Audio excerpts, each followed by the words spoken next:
like to think of myself as a social person. I like to think of myself as not an awkward person. This may or may not be true, but I like to tell myself that. But no matter how much I tell myself that, no matter how much I believe it, no matter how much I long it to be true, I still get really nervous when I'm invited to a party and the only person I know is the host. Do you know what I'm talking about? Like, you're not going to be able to sit with the host the entire time. The host is going to talk to everyone. And that means either you find someone to talk to, or you stand in the corner all night trying not to feel like you're back at your junior high dance. It's a scary moment, in my opinion. You see, it's not junior high dance so much for me. My dad was in the military. I moved around a lot. For me, it's the first day in a new lunchroom. Oh, still, I have incredible anxiety over the lunchroom from when I was in elementary. What do you talk about? Do you talk about what they want to talk about? Are you just an interested listener? I always try to find the person that I think is going to talk about sports. I could talk about that for a long time. And if they're as interested in me, we could carry on a conversation for a while and get through the night, maybe together. Maybe I'm not the only anxious one. Lots of people talk about the weather. I don't find the weather to be that interesting of a conversation to talk about. We've all experienced it already. We all walked inside. We all know that it's hot or cold or whatever state you're in, that's the place that weather is unpredictable. You ever notice that? Everyone says, well, here in such and such, you never know what weather you're going to get. Yeah, that's what everyone says. It's what everyone says, no matter where they're from. People love to talk about the weather. Sharice's grandma used to send us letters in the mail, like snail mail, like not an we all had email addresses, but we'd still get letters in the mail that was dated 5 days ago, telling us about what the weather was like on the farm last week, which I always thought was interesting. If I were really interested in what the weather was in Iowa 10 days ago, I could have found that online. But that's what people like to talk about. What we talk about says a lot about us. It says a lot about who we are. It says a lot about what we're interested in, but it also can really tell us in the world the condition of our heart. The things we talk about, the people we talk about, the places we talk about, the events we talk about, really can be a mirror into the soul. There's a quote attributed to Eleanor Roosevelt. I didn't hear it attributed to Eleanor Roosevelt the first time I heard it, but I assume it was her who said it originally. She said, "Poor minds talk about people.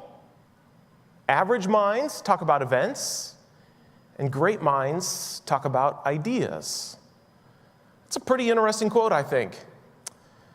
I would say that I think it's especially fair in the first one. The sort of people who only want to talk about people, it can be salacious and interesting. You can find things that really get the hair on the back of your neck moving, but is it really productive or really beneficial to talk about other people, especially when those people aren't around? It is far more complex to talk about ideas. It's even hard to find an audience at times for people that want to wrestle with that. But talking about ideas means preparation. It means depth in your own life. It means having done some work before showing up. Talking about people so often is simply just gossip. It's cheap and it's easy, and it's often meant to put others down and to elevate yourself. The Bible has a lot to say about what we talk about and how we talk about these things. We've been working through the book of James, and we're going to be continuing into James chapter 3 today. And this section has a lot to say about what the tongue does, what we say, where the words we speak come from, and has some invitation to reshape how it is we talk. And so we're going to read the first 12 verses of chapter 3. I'd invite you, if you're interested or willing, to stand with me as we honor the reading of the Lord's word today. James chapter 3, verses 1 to 12. Not many of you should become teachers, my fellow believers.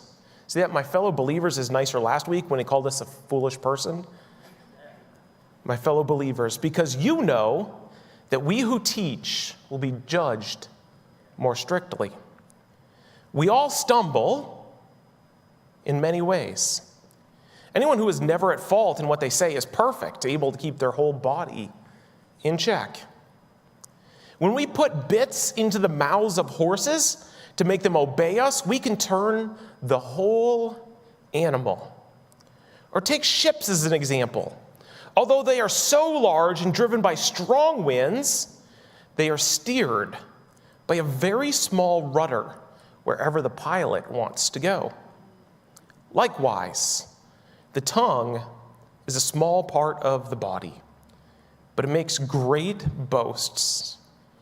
Consider what a great forest is set on fire by a small spark. The tongue also is a fire, a world of evil among the parts of the body. It corrupts the whole body. It sets the whole course of one's life on fire and is itself set on fire by hell.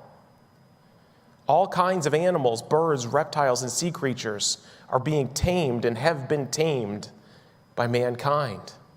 But no human being can tame the tongue. It is a restless evil full of deadly poison. With the tongue, we praise our Lord and Father, and with it, we curse human beings who have been made in God's likeness.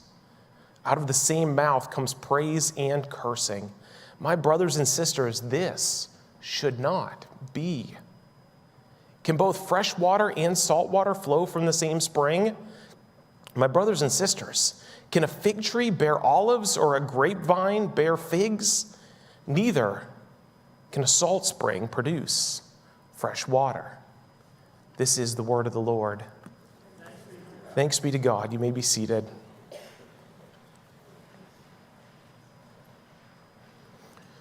There's a lot to tackle in this text.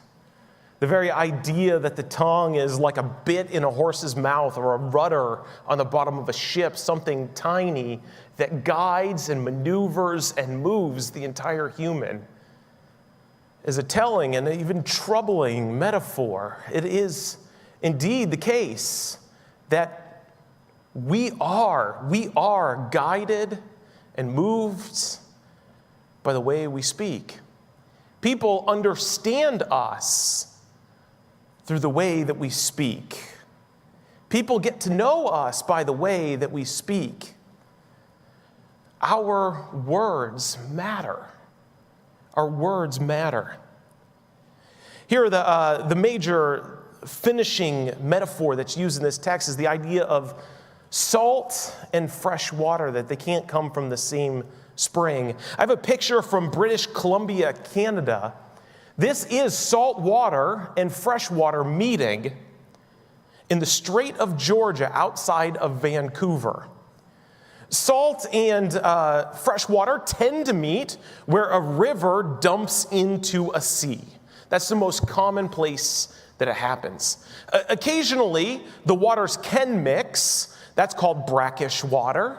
Apparently, I understand, that you can fish decently in brackish water, but you cannot drink or sustain life with brackish water. In fact, it is among the places where there's the least amount of vegetation in the sea. Things do not grow in brackish water. And once salt starts getting into fresh water, it pollutes the fresh water. Fresh water is no longer usable for the sort of functions that we use fresh water for. Fresh water goes to animals on a farm. It comes into our home through the tap. It is poured upon flowers and gardens that things would come to life. But even brackish water, let alone salt water, won't provide that sort of life. Once the water becomes brackish, it needs to go through a reverse osmosis or electrical period in order to remove the salt from the water. Salt overwhelms fresh water. Fresh water does not emerge from the same place as salt water, and salt water, when it goes into fresh water, ruins the usefulness of fresh water. We need to get it out. Salt water has its value, but it doesn't produce life like fresh water does. Salt water pollutes, and the two of them even struggle to combine with each other. So it is with the things of this world as well. As a Christian people, we talk a lot about what is it you're filling your life with. And this is something that's worth taking stock of today. Because while this text is about what comes out of our life through the tongue, I don't think you can just decide on a whim, I'm going to fix my tongue. The text here even argues that you can't do that. In order to change the way you speak, in order to change how you treat other people, whether you love them or you dislike them, you cannot just twist the tongue. The tongue is an expression of what's happening in your interior life. If you are at war inside of yourself, war will come out of your mouth. If you are at peace inside of yourself, peace will emerge from your tongue. The tongue, the way we speak, how we talk to each other, the things we say are indicative of the health or unhealth of our own life. So we begin talking about the tongue by saying, what are you putting into your body? And I'm not just talking about food here, because the diets of our life are not just simply what we eat. We know that if we need to lose weight, we need to eat less and eat healthier, and we need to exercise.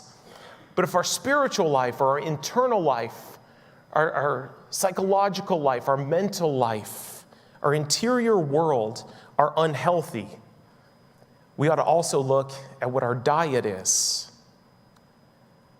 And so it's possible that if you think, my tongue can be a little sharp, it can be a little unkind, it can be a little quick-witted, it can be a little mean, it is possible that you aren't just that way. Have you ever had a friend who was friend of a third friend, and the third friend was really, really mean, and you really didn't like being around them, and the second friend would argue to you on the side saying, that's not really how they are. They're having a hard day, or man, it's been a tough week, or if you get to know your heart, you'll find out that they're really okay. Have you had that friend before? No. If the person's mean, and they're regularly mean, that is their heart. If that's you, that's your heart. Out of the overflow of the heart, the mouth speaks.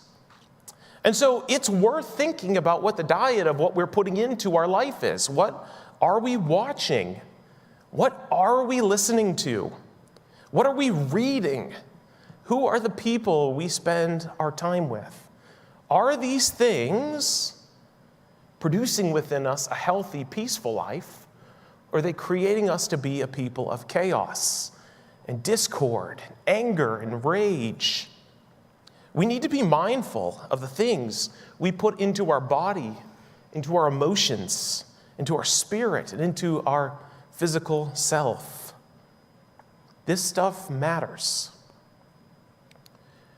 My dad used to say to me when I was a kid, he used to put it really simply. He would say, garbage in, garbage out. You ever heard that line before? I didn't understand what that meant until I was about 17 years old. I don't think it was as effective as he thought it was. But you can get the sort of idea that if you're feeding yourself garbage, what you will produce is garbage. Think about this. If you ate dinner every day this week of gummy worms and pie, you would probably weigh more at the end of the week than you did when you started. You put garbage in your body, the results you get is garbage. If your diet of media and friendships is garbage, that's likely what your internal life is going to experience.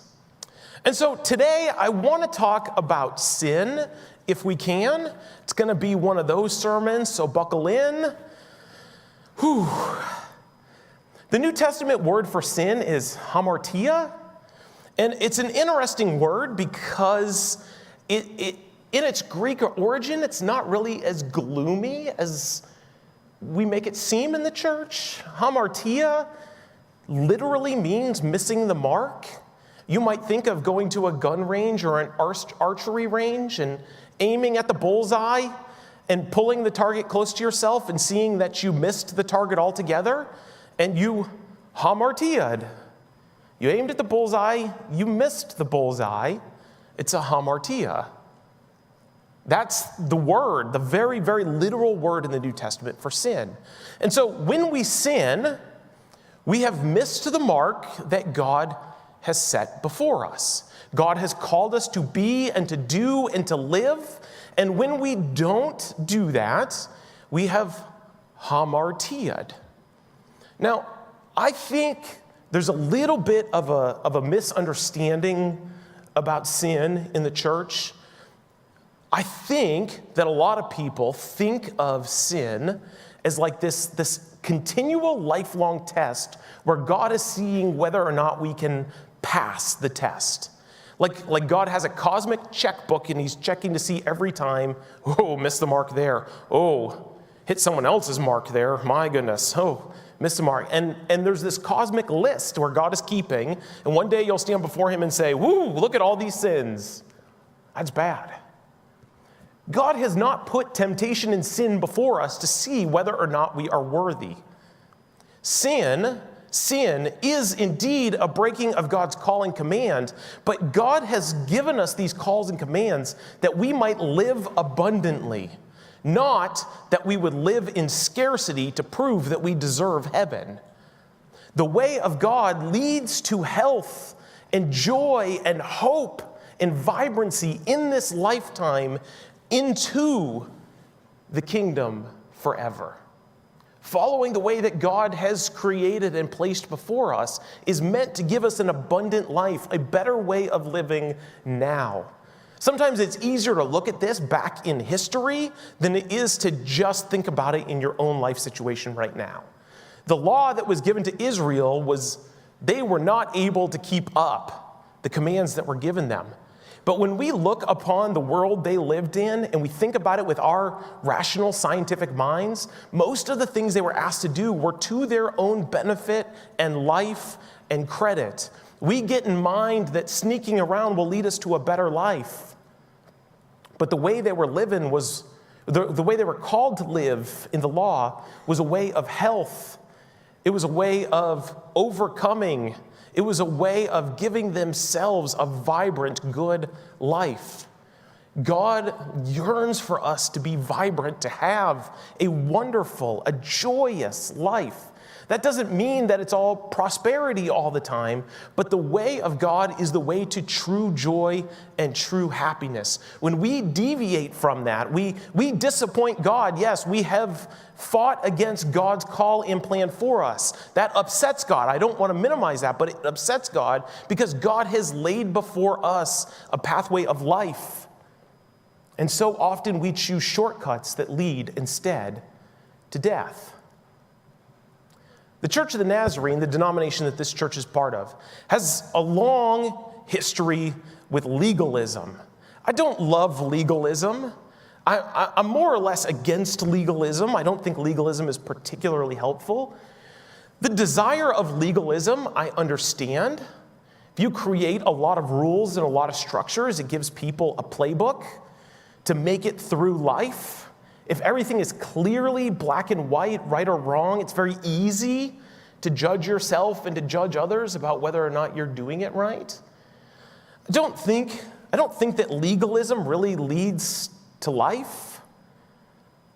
But the legalism of the church has a beautiful start, and so often we take beautiful starts and make them into rules.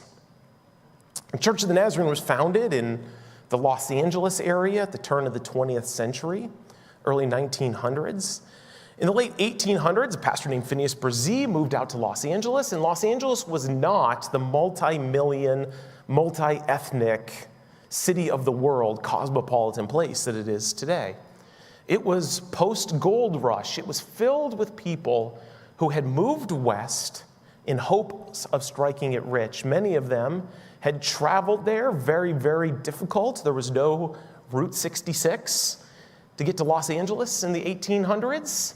Over mountains, through deserts, they had sold everything to take the risk of finding a better life for themselves in the West. And upon getting there, many people did not find this boom of gold, and Los Angeles got pretty poor pretty quick. And in that poverty, there was a lot of people who were spending what little they had on gambling, alcohol, prostitution, and squandering what little paycheck or money they had before it ever came home to the family. Kids and women were being abused, not taken care of. Men were having major problems. And so the church decided that they were going to be a place that was free and safe from things like alcohol and gambling, sexual deviancy, and all that sort of stuff. They wanted to be a place that was safe for people who were lost in sin. And they wanted to see people find a more vibrant, happy life in their own world. We don't live in 20th century Los Angeles. In fact, sometimes when affluence makes its way into people's lives, it can be harder to find what the vices are that are keeping people from having an abundant life. It could be a little more complicated to find what are the problems the church needs to address when people have money. And yet, at the same time, I would say, sometimes we're just better at hiding them. But also, I think on the back end of 2 years of pandemic and schedules changing and loneliness on the rise. I heard a statistic that before the pandemic, the average American man had between 0 and 1 friends. Think about that. That was before the pandemic. I've talked before about how the UK hired a minister of loneliness. We have problems in our society, problems that extend to our nice houses in Howard County and Catonsville and Baltimore County and Carroll County. We have problems. And our problems, in many ways, we've become good at masking. And so there are a few things I want to talk about today. I don't want to talk about them in terms of shame, because I don't think shame helps us become healthy. I think shame drives us more into loneliness and more into committing that which is hurting ourselves. One of the things that I've noticed during the pandemic that's been a massive rise is the rise of the drinking mommy. There's a whole culture around it. The mom who is overwhelmed by homeschooling, the mom who is tired of fighting all day long, the mom who just needs a break. I grabbed some pictures. This took me all of 4 seconds to make this slide this week. Mommy juice? You can get a cup. People are buying that cup. You're not a regular mom, you're a cool mom wine. The small pour, the large pour, and the mom pour. The thing about alcohol, I think, is that the Bible doesn't prohibit it. The Bible never says you shouldn't drink, so I'm not going to stand here and tell you you shouldn't drink, but the way that alcohol is being treated right now by many people, especially moms, I'll talk about men in a second, is, yeah, you're not off the hook, guys. If you can't finish your day without numbing your nerves, there's a problem. The solution is not alcohol. The solution is on the front side of that. How do you become healthy rather than just self-medicating? There's a male culture around alcohol as well. I got a slide for that also. I'm deeply concerned about how often sexual violence comes on the other side of alcohol. In fact, the stat on the bottom there is that 48% of men aged 18 to 25 believe that sex with women too drunk to know what was going on is not rape. That's a problem. Women don't seem to be safe to go to parties or the bar because guys use the alcohol culture in order to take from women. We decorate our homes in alcohol. That's Michael Scott. That episode cracks me up if you've watched The Office. Decorate our homes around alcohol. We socialize around alcohol. Like I said, men have trouble making friends, and it's often after a few beers that we feel like we can be social. But can you really make meaningful relationships that will fill the void if we're only drinking in order to make relationships? The sort of alpha male, aggressive man that comes on the other side of drinking is not a great look for men. It's not who we're meant to be. Again, my concern with alcohol isn't necessarily you ordered a glass with your Italian meal. That doesn't particularly bother me. What bothers me is the use of it to numb chaos in our own lives. We don't like something about ourselves. We don't like how we feel. We don't like how unsocial we are.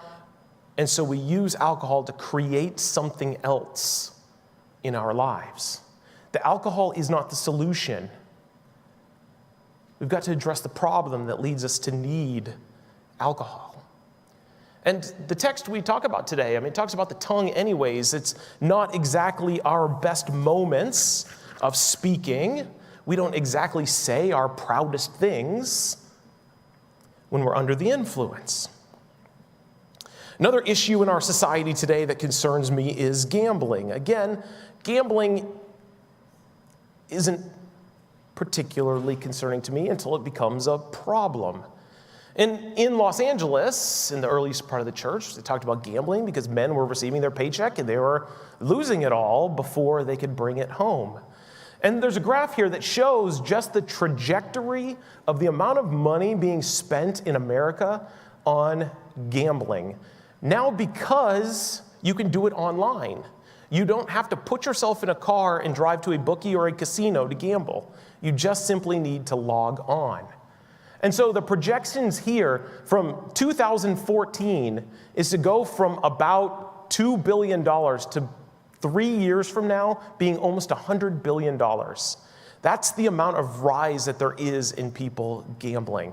And it's becoming more and more legal, and it's becoming more and more available.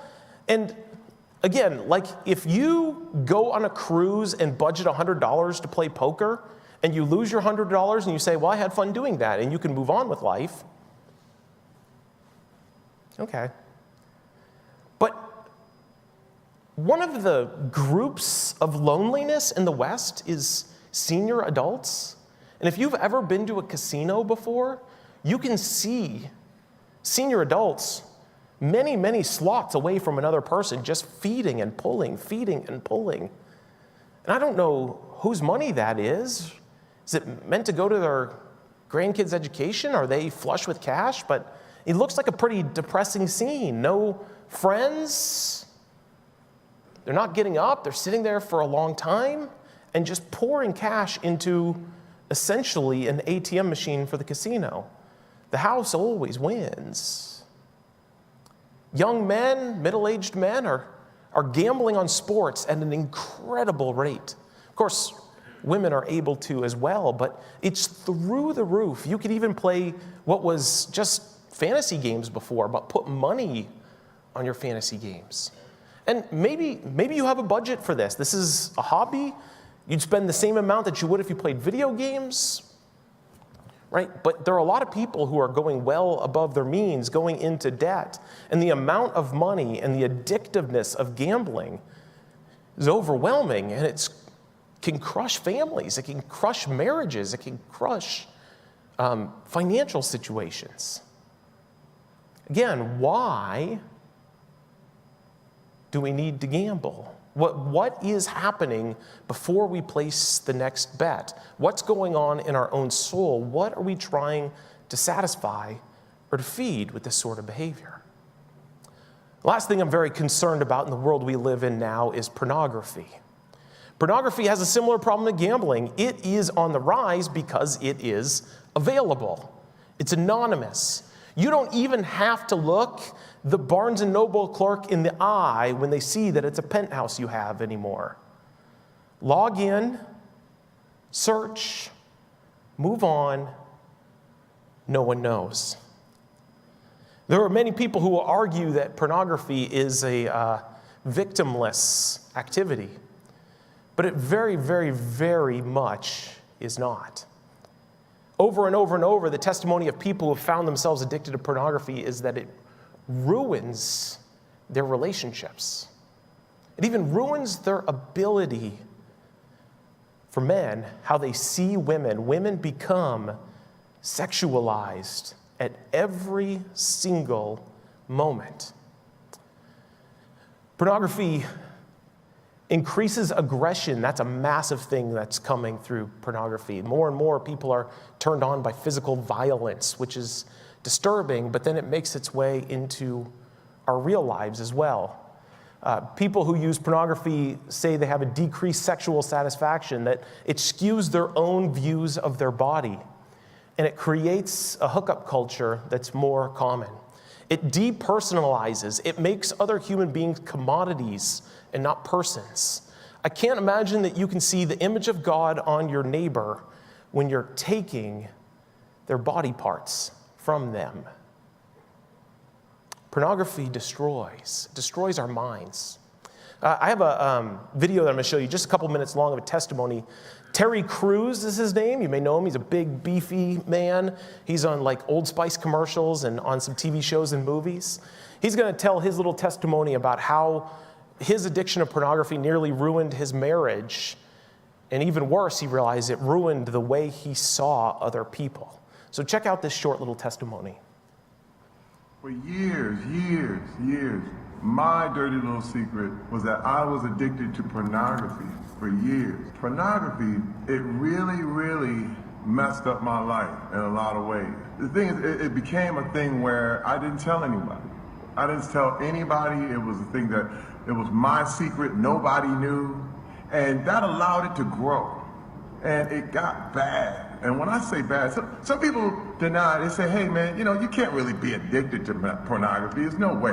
But I'm gonna tell you something. If day turns into night and you are still watching, you probably got a problem. And that was me. It affected everything. I didn't tell my wife, didn't tell my friends, nobody knew. But the internet allowed that little secret to just stay and grow. It was something that, my wife was literally like, I don't know you anymore. I'm out of here. And that changed me.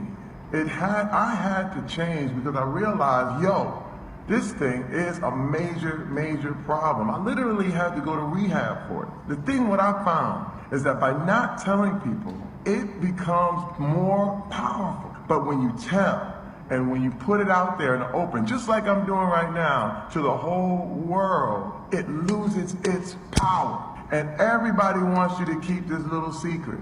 Don't tell anybody. Don't whisper and this and this. I'm telling. Now, it's become my battle to help other people who are going through the same thing. Now, I know, again, you're on the internet. If you don't have this problem, it's okay. A lot of people don't. But there are a lot of people who can't stop. My issue was, and is, with pornography, is that it changes the way you think about people. People become objects. People become body parts. They become things to be used rather than people to be loved. It really, you start to change the way you see people. And I had to change my thinking. I had to change what I believed. And once I knew, and once I was aware of what it was doing to me, it changed me. And I knew, I said, I gotta stop this. And I'm gonna tell you this, my wife was like, I'm out. And you know what?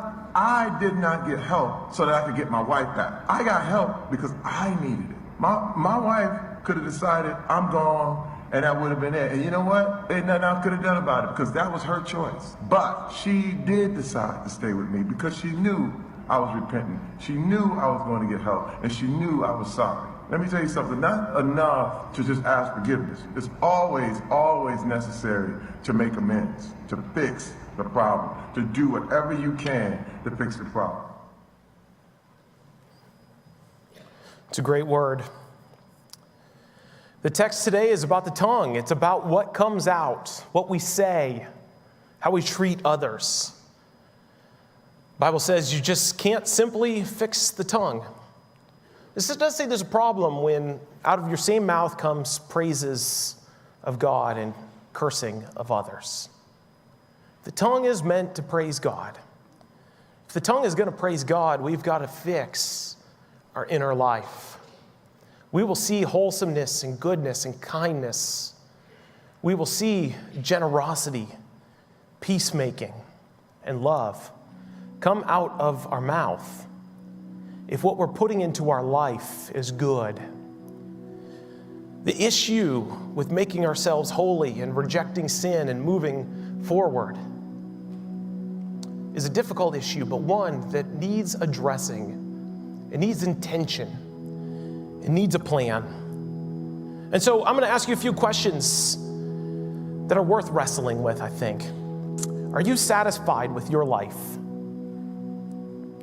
Do you talk well of others or do you gossip? Is your marriage healthy? Is your sex life healthy? Is your relationship with your kids healthy and good? Do your friends make you happy or sad? Are you cool with your parents? Do you like who you are at work? Are you lonely? If you're uncomfortable with the answers to any of these questions, that's okay. A couple weeks ago, I talked about the church as a hospital rather than a museum. We don't need to just parade our holiness around. We can be a place where we're healed that we might become holy. And so we want to be a place that helps you address these questions that, if we're honest, we don't like the answers to. And the first thing, the good place to start, is by thinking about what you're putting into your life, because it affects so much more. Are you filling yourself with good things, holy things, happy things? If the answer is no, that's where you need to begin addressing. Sometimes issues like gambling and pornography and overindulgence of alcohol are such because of a dissatisfaction in life. So often the things that we do are symptoms of the actual reality. The reality is what needs addressing. And so I'll give you a modest proposal to close today. If you're struggling with a sin that's overwhelming you, whether it's one we've talked about today or otherwise, just telling yourself, I'm going to quit, seems overwhelming. So why don't you start with a fast? If it's pornography, if it's drinking too much, if it's gossiping, say, I'm going to not do that on Fridays, or I'm not going to do that on Monday, Tuesday, Wednesday this week. I'll do everything I can to fast my sin those days.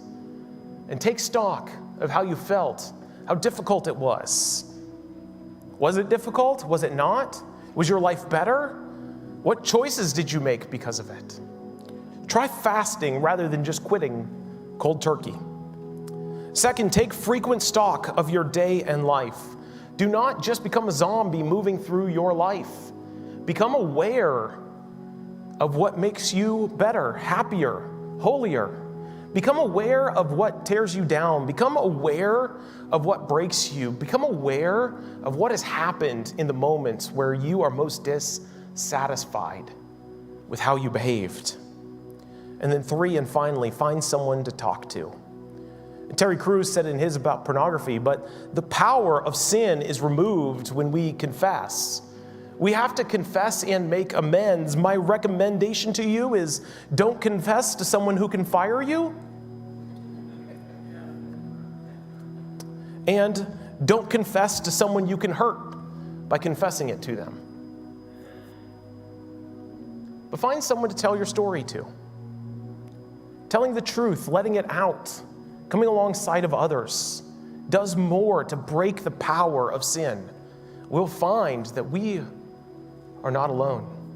And if you can't do it, we have a Celebrate Recovery ministry that meets on Mondays, which has been huge in people's lives. If you want to know more about that, you can talk to me and I'll connect you. Don't let sin win. Don't find yourself becoming unhealthy because you're doing it in private.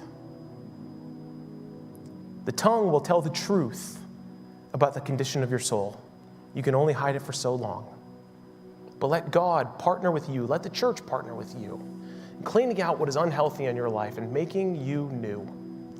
We're going to sing a final song of closing today. If you'd like to come and pray, seek direction from God about what you're wrestling with, the altars are open. Otherwise, I invite you to stand with me and sing praises to God as we close the service out today.